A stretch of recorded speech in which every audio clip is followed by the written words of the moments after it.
talking with those hands and gesticulating all over the place. How about that? No, that doesn't work. Hey, this is my first Zoom freaking meeting. Oh, all right. Okay, hey, congratulations. Welcome back to SNY's Like We Never Left. I'm Sweeny Murti. This is the show where we bring back your favorite sports teams and personalities, and this time it's a look back at the Yankees of the 1980s. Some great teams that featured icons, legends, colorful personalities. Didn't quite win a World Series, but there was some good baseball in the Bronx in the 1980s. Joining us on this show, the 1985 most valuable player in the American League is number 23's retired in Monument Park, Don Mattingly. The 1981 American League Rookie of the Year. He spun a no-hitter in 1983, and after becoming a reliever, he is number 2 on the Yankees' all-time saves list behind only Mariano Rivera. It's Dave Righetti. And a shortstop for the New York Yankees from 1983 to 88, 6 major league seasons. He was the 8th overall draft pick in 1981, some 50 spots ahead of his college teammate, future Hall of Famer Tony Gwynn. It's Bobby Meacham. Gentlemen, my first question to you simply, Donnie, I'll start with you, is this was kind of a crazy decade. George Steinbrenner, Billy Martin at their wildest. You never knew what was going on. What was it like simply going to work on a daily basis? No, it was great. Honestly, and we got, obviously Rags is on the show today, and that's kind of like my first seeing Rags came to Instruction League, and I'm not quite sure what year it was, but that was my first. Was that 80? Yeah. Yeah, and I just remember Rags, like some guy tried to bunt against him on the Braves, and next time up he just squared him up, and then just yelled at him like, "Don't ever bunt on me again." So that was like, oh, this is the big league guys coming down. So, but it was fun. Obviously, it's the beginning of your career, and you're excited about everything that's happening. You don't quite understand, what's going on, but you're just kind of dealing with it. And anytime you get Billy involved and Mr. Steinbrenner, there's going to be some fireworks. It was a frustrating time for me because we had gotten there in 81 and we lost a tough loss to the Dodgers, and George blew it up and screamed at everybody. And I got sent back to the minor leagues. And you know what? We expected it. We were part of a system that did nothing but win in the minor leagues. We had a lot of pride. So we had a lot going for ourselves. When we got to the big leagues, it was a little bit of a mixed bag because guys were from all different teams, because George never brought that great feeling from the minor leagues up to the big leagues. And I think that's the only thing we ever missed out on, was because I think every year we were just short a couple games. And that was the frustrating part. I came over from the Cardinals as a high pick, and George, I guess they made a big trade, kind of behind the deals trade to get me over there, and I was number 82 in spring training. All I can remember my first big league camp was I'm number 82, so I know I'm not going to make this club, but I know that everywhere I've been, the 2 years I was in the minor leagues with the Cardinals, how everybody, we just loathed the Yankees. We hated the Yankees because they thought they were the best. They thought they were going to win it. They were winning at every level. They thought they were always going to win at every level. And so when I got traded over, I thought to myself, well, I just don't want to be the one that screws this up. And I want to fit in and be a part of a championship type caliber organization like the Yankees. And I did a few good things that spring. And at least for a little bit, I had George really liking me. And Billy was the manager. I think I was Billy number 3. I loved it. I loved being with the group of guys that I had always heard about and the stories, and I look forward to really, hopefully not screwing it up and helping us win some games over there too. This was the era when George Steinbrenner was at his craziest, and all of you found yourselves in his crosshairs at one time or another. Give me your favorite George Steinbrenner story. Donnie, I'll start with you. Oh, favorite. Oh, well, I guess the one that I probably told the most is, I think it's the 88 season, and Dallas Green's taken over. And Dallas calls me, packing up my house after the 88 season. They had hired Dallas. He calls and said, "Hey, do you want to be here?" There's a lot of things that went on. And he says, "Would you talk to George? Would you mind calling him?" So I said, "Yeah, fine." So I call him, in typical George fashion. It would be like, well, good luck to you. And he hangs up on me. And I'm like, and my wife at the time is across the room, and I said, hey, we might as well put this baby on the market because we're gone.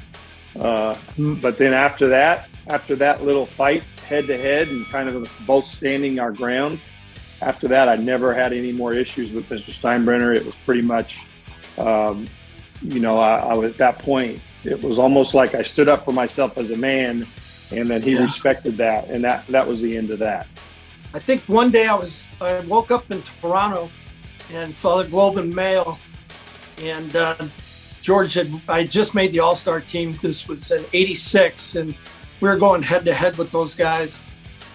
And he ripped me, you know, from one side to the other. How can this guy go to the All-Star? I mean, he's ripping his own guy.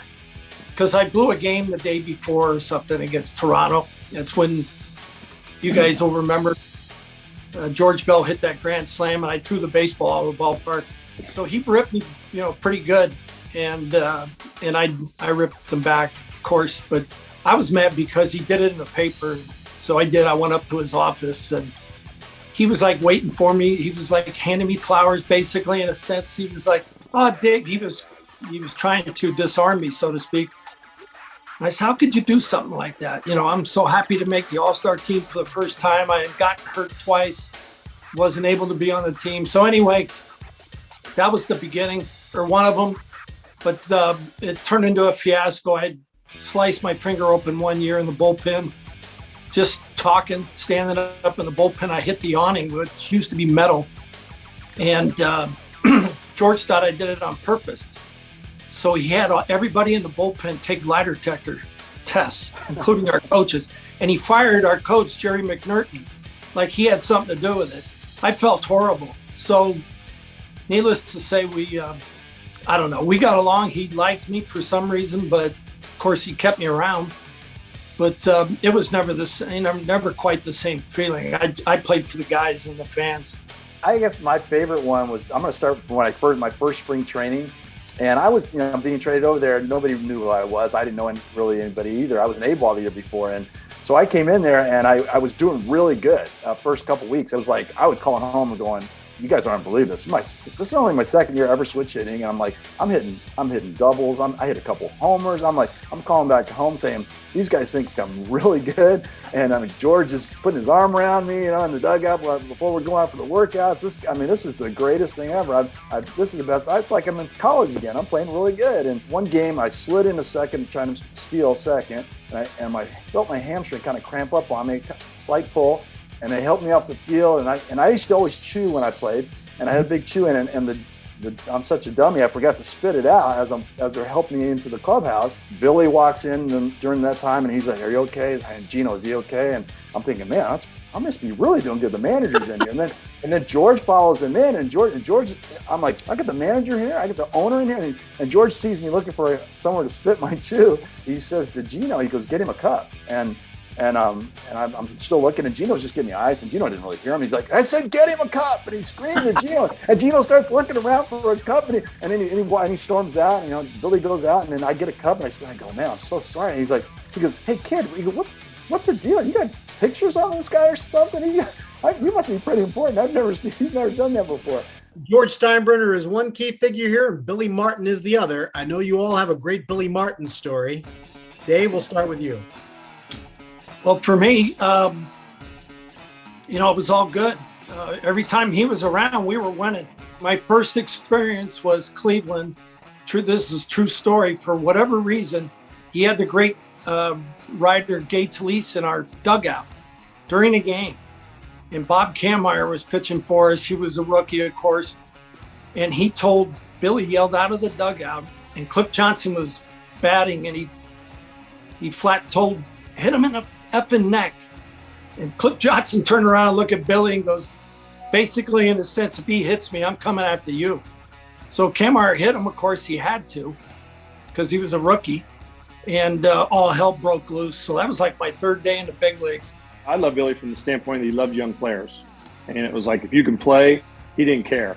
Yeah. And it didn't matter who was in front of you. If you were doing the job, you were playing. And so for me, he showed confidence in me. He played me in front of some guys. And obviously there's stories that through the years with him, there's always going to be something. But I always look at Billy as being like, I love the fact that he recognized talent in young guys. And it's one of the things, even as a manager, I try to see our young guys and see what these guys can do, because I do believe that young guys a lot of times will come up and be electric. The only time he got mad at me was a double play situation. I was playing short and ground ball to second, and whoever was running in to take me out at second, and I tried to throw the ball around him, and I threw the ball high to Donnie. Donnie got it, came back on the bag, and he met me at the top step, and he said, "What was that?" And I said, "What do you mean?" He goes, "Why did you throw it like that? You always throw from down under here. Why did you get up on top?" He goes, because he kind of knew. He goes, "You throw the way you throw, you play the way you play, and it's his job to get out of the way. And if you happen to hit him in the head, that's just the way it goes." And I was like, okay. From that point on, I remember all he wants: play hard, be yourself, and just give me all you got. And I absolutely love playing for the man. The no-hitter that Dave Righetti threw on July 4th, 1983. Donnie, you're playing first base that day. What's it like playing behind him when the drama is building? It's Yankees, Red Sox on a hot day on the 4th of July, and that guy is throwing up zeros like that. I'm thinking about the night before the concert at the Meadowlands. Oh, Jesus, and with Goose and all these guys, but Rags is the only guy that's not really taking. He's pitching the next day. He has to take care of himself. And then that magic happens. And really, as a young player, like, more than anything, you don't want to mess up. And to watch Rags that day, he had a great slider that day, I remember, and just seemed to be mowing all day long. And it was just one of those days that was kind of magical. I remember right after the last out, when Billy finally got to me, he goes, because he had told me, "You better not, you know what, tomorrow, you better pitch your ass off." Because they all were feeling guilty because they were all partying. So it was a bunch of guys not even playing. So anyway, when Billy finally got to me, he goes, "Congrats," whatever. And I said, "How's that?" Basically, is that good enough for you? But that's the way Billy was, and created that atmosphere. You're always a little bit on edge, but it was exciting. I was glad to be a part of it, to be honest. We were just trying to beat the Sox, and I was trying to get every out I could that Goose didn't have to come in and get, because I knew he was coming in. I mentioned at the top that this decade featured a lot of colorful characters. Well, pretty soon you knew we were going to get to Rickey Henderson, a Yankee from 1985 till 1989. I need your best Rickey Henderson story. Meach, will start with you. Oh, I got a good one. This is great. Rickey came over. He had like a 5-year deal, I believe. And so I was talking to him about base stealing one day, the first year, and he said, "Oh, I'm going to break Lou Brock's record in that, right around the end of that 5th year." And I go, "Well, how many more you need?" He said, "I need 400. I said, "Wait, that's 5 years, 400. So that's like 80 a year." He goes, "Like, you can steal 80 a year?" He goes, "Oh yeah." He goes, "Actually, I'm going to steal 80 a year." And I'm like, "So, okay, I got to listen to this story, right?" So he tells me the story. He goes, "This is my plan. I need to, when I get to the end of my 5-year contract, it's going to be close. So to give me another contract, I'm going to keep it right under 400. And then, so the next year is going to be 400. The 6th year, I'm going to get 400. So somebody's going to pay me a lot of money for that, to be on their team for that record when I break that record." I was like, this is unbelievable. "How do you know how many bases you're going to steal?" He goes, "I'm stealing 80 a year." So we're like in year, I don't know, 2 or 3 of the contract, and we're like in September, we're in a pennant race, and I'm sitting on the bench, and Willie Randolph's up. He's at the plate. Rickey's on first, and I'm thinking to myself, now I know Rickey's got 80. He's got 80 stolen bases. He's right at 80, and so I'm like, okay, so it's time to run, and Willie takes a pitch, and pitcher has a high leg kick, and Rickey didn't go. And I see Willie kind of look down at first like, I wonder what happened. Anyway, gets back in the box, and he takes another pitch, and Rickey didn't go again. And I'm like, oh man, Willie doesn't know. And I'm thinking, he's really only going to steal 80. So Willie grounds out or flies out. When he comes back to the bench, he kind of shaking his head, and he gets his glove in his hand. He comes, sits next to me, and I just looked at him. I go, "Rickey never told you, did he?" And he goes, "What?" I go, he told me he's stealing 80 bases every year. He's not going over 80, and he's at 80. He's like, "You got to be kidding me." He's not wasting a bat because of that. I really feel like he was the best player I ever played with, and some really good players. This guy he changed the game, and I still remember him coming over in that trade And in spring training, they're doing the national anthem, and Rickey's got his hands behind his back or whatever, kind of standing there. And this dude was ripped. He wasn't like this little base stealer. This dude could hit. He had power. He's hitting balls into left field, upper deck. One of the key things about the Yankees 1980s is they didn't win a World Series with a lot of talented teams, but you watched a lot of your teammates go on to win World Series with other teams. Rickey Henderson, Dave Winfield, Lou Piniella managing the Reds, Mike Pagliarulo joined the Twins and won with them in 1991. And in 86, it was the Mets right across town against your rival Red Sox. What was it like watching all these people you competed with and knew very well winning World Series while you came up short? You actually didn't mention Rags, who out there in San Francisco wins 3, right, in 6 years, and did a tremendous job. Like seeing Rickey, like guys that you play with, man, you have respect for these guys, and winning, being able to go and get a championship. It's great to see that. Pags, obviously one of my boys, and I know Rags feels the same. Dudes that you go to war with and you go to battle with every day, even though you didn't get there, you still have that camaraderie and that respect for guys. You want good for them. So I think that's like the side of that where you personally, you want to get one and you wanted it. But when you see another guy get it, it's not like, oh man, I don't want him to get one either, right? You want good for those guys. So that's kind of the way I look at it. Well, guys, it was a decade filled with a lot of fun stories and memories. Thanks for sharing some of them with us here. Don Mattingly, Dave Righetti, Bobby Meacham, thank you for making us feel like we never left.